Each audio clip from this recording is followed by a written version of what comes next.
Bonjour à tous, on se retrouve aujourd'hui pour une vidéo tuto rangement.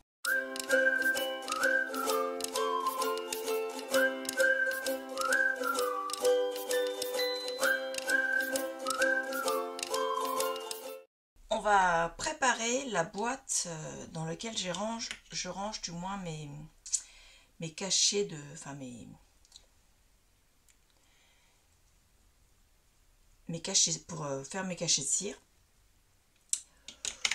Donc j'ai acheté cette boîte là chez No. C'est une boîte qui a comment dire 4 compartiments sur la largeur et qui en a 6 sur la longueur. Donc normalement on arrive à 24 puisque 6 x 4 24, mais on a deux compartiments ici qui sont démontés avec ceci. Alors le premier étant là, voilà, de petites languettes pour faire les deux dernières cases. Et cette case là, moi je range le manche qui me sert à faire mes tampons. Voilà. Cette boîte elle est idéale pour l'instant parce que pour l'instant j'ai moins de 18, voire même allez 21 petits trucs comme ça. Donc pour l'instant ça va. Je les range et je les mets dans ce sens là parce que c'est plus pratique pour attraper. Sauf qu'on ne voit pas forcément le dessin. Donc je me suis dit qu'on allait faire hop, les cacher dessus. Et on va les coller avec ce qui était fourni pour coller les cachets de cire. Alors effectivement ça tient bien. Donc chaque cachet de cire a son tampon. Et le dernier je vais le faire avec vous pour vous faire voir. Alors le kit, donc ça c'est mon four que j'ai acheté sur Temu je crois. Parce que je voulais un four plutôt qu'une bougie chauffe-plat, parce que les bougies chauffe-plat, bah, malgré tout, ça reste consommable, alors que ça, il reste, voilà. Donc pour l'instant, j'en ai acheté un sur Temu pour voir si ça me convient. Si ça me convient, j'en achèterai un peut-être un peu mieux, parce qu'il n'est pas forcément super celui-là. Mais pour l'instant, il me va. Donc, je me suis servi de cette cuillère qui était avec. Pour l'instant, je ne vais pas m'en servir parce qu'il reste un peu de cire dedans. Je vais me servir de celle-là. Et celle-là a l'air de bien tenir aussi. L'inconvénient, vous voyez, c'est qu'elles ont tendance à se pencher du côté là où ça verse. Donc ça salit un peu le four. Donc déjà, on va allumer le four. Pour faire ce tampon-là, le dernier, c'est un tampon qui est, vous voyez, qui n'a pas de dessin. En fait, celui-là, c'est pour faire des cachets et simplement pour mettre des choses à l'intérieur du tampon de cire. Donc normalement, il faut de la cire transparente. Je n'en ai pas. Moi, j'ai la cire que j'ai eue donc à Action, donc celle qui est métallisée, celle qui ne l'est pas, donc qui était vendue avec les tampons de cire. Il y a du blanc, mais le blanc, je pense pas que ça ira. Je pense que ce sera pas transparent. Et j'avais celle que j'avais eue sur Temu pour tester mon four. Et pareil, il y a du blanc, mais il n'y a pas de transparent. Donc, je me suis dit, pour tester, on va faire ce que d'autres scrap copinettes ont fait dans leurs vidéos. On va prendre un bâton de colle que je vais découper en tout petites lamelles. Donc les lamelles au maximum font aller 1 mm, 2 mm. Voilà, j'en ai découpé plein. Et je vais les mettre à fondre, voir ce que ça donne. Alors si c'est un flop, vous ne verrez pas. Voilà, si c'est une réussite, eh ben, vous saurez qu'on peut le faire. Elles l'ont fait. Je vois pas pourquoi moi j'y arriverai pas. Voilà, donc je mets la colle à fondre. Je ne sais pas si elle va fondre rapidement ou pas parce que avec le pistolet à colle ça chauffe vraiment super fort. Avec le four, je ne sais pas. Donc déjà il faut le temps que le four chauffe un peu la cuillère. Hein. Là elle commence à peine à être chaude. Et puis on va voir ce que ça donne. Donc avec le four, moi j'avais cette petite pince. Donc pince recourbée. Hein. Et cette petite touillette en forme de clé à musique donc, que j'adore. Donc ça c'est bien pour mélanger quand on fait des effets de couleurs avec plusieurs couleurs. C'est bien aussi pour quand ça commence à fondre, pour s'assurer que tout est fondu. Voilà. Ça, je vais m'en servir, mais juste après, parce que je vais faire un effet sur mon cachet de cire. Donc, en effet, je vais mettre du foil qui vient de chez Action. Hop. Alors, le foil de chez Action, il n'est pas top du tout. Déjà, vous voyez, sur le silicone, il se colle. Je récupère après. Parce qu'en fait, il y a des grands morceaux. Et il y a des super grands morceaux.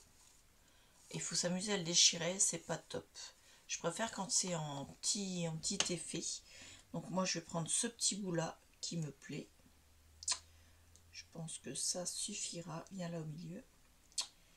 Et peut-être bien un autre morceau. Voilà, ça suffira. C'est vraiment histoire de dire, je donne un effet doré sur le truc. J'ai pas besoin d'en mettre plus, mais pour le mettre, il faut que ça se soit fondu. Donc on va attendre que ça fonde.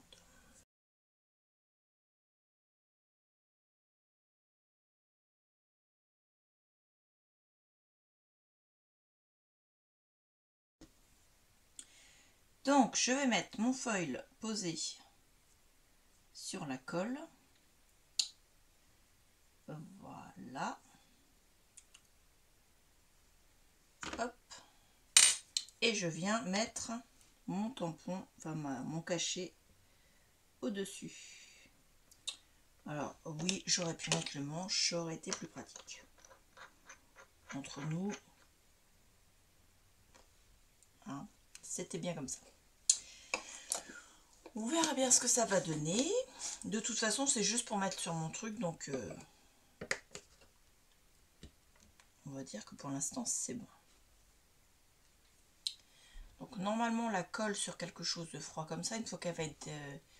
j'aurai juste à passer en fait un effet glaçon au fond. Et ça se décolle tout seul. C'est ce qui paraît. Hop. On enlève les fils.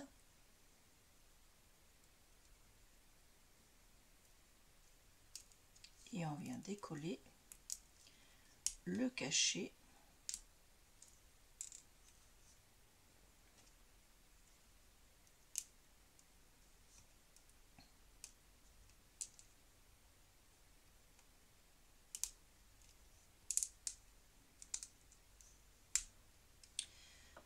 Voilà.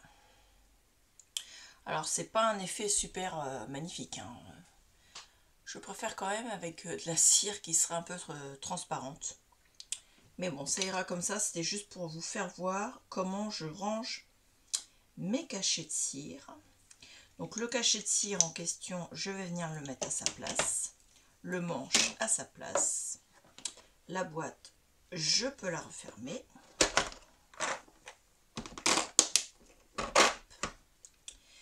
Et celui-là, je vais venir, donc j'ai mis déjà un truc comme ça, un double face ici, sur la boîte.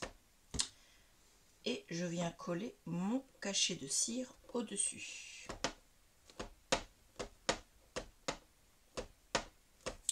Voilà. Donc comme ça, j'ai déjà, j'ai testé un peu les couleurs de chez Action, déjà, c'est pas mal, hein.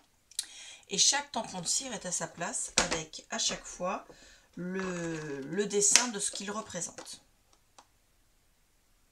Tac. Par exemple ici c'est un cœur avec Love You. Si je le prends, j'ai bien le cœur avec le Love You. Voilà. Donc je pense que j'ai pas besoin de vous faire plus d'explications. À chaque fois que j'aurai une nouvelle, je mettrai le tampon de cire au-dessus. Voilà, il me reste 1, 2, 3, 4, 5, 6, 7, 8, 9 cases. Donc je peux encore en acheter, on va dire. L'avantage de ces boîtes, c'est si on veut, on peut les accrocher. Pour les mettre, vous savez, sur des présentoirs, un peu comme dans les magasins. Moi, je vais les poser à plat, donc elles seront posées à plat. C'est les 3 mêmes. Donc, celle avec les cachets, bien sûr, sur le dessus, parce que sinon, ça va pas être stable à cause des cachets. Elles seront posées à plat sur le meuble derrière moi. Voilà, ça va dans un tiroir sur le meuble derrière moi. Donc, je pense que comme ça, je vois exactement ce que j'ai comme cachet de cire. Je vois les dessins, les écritures. Donc, c'est parfait, ça me convient parfaitement. Je suis assez satisfaite. Hormis celui avec la colle, en toute sincérité, je pense pas que ce soit à refaire.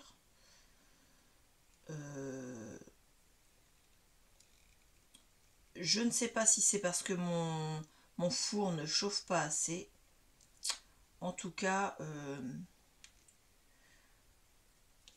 je trouve qu'il y a quand même... non, ça fait pas joli. Et en plus, quand ça sèche, on voit bien que c'est de la colle, quoi. C'est pas génial. Donc, l'idée de la colle, pour moi, je ne valide pas du tout.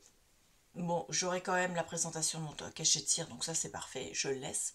Mais je ne renouvellerai pas avec la colle. Voilà. Dites-moi en commentaire ce que vous pensez de cette technique de rangement pour mes cachets de cire.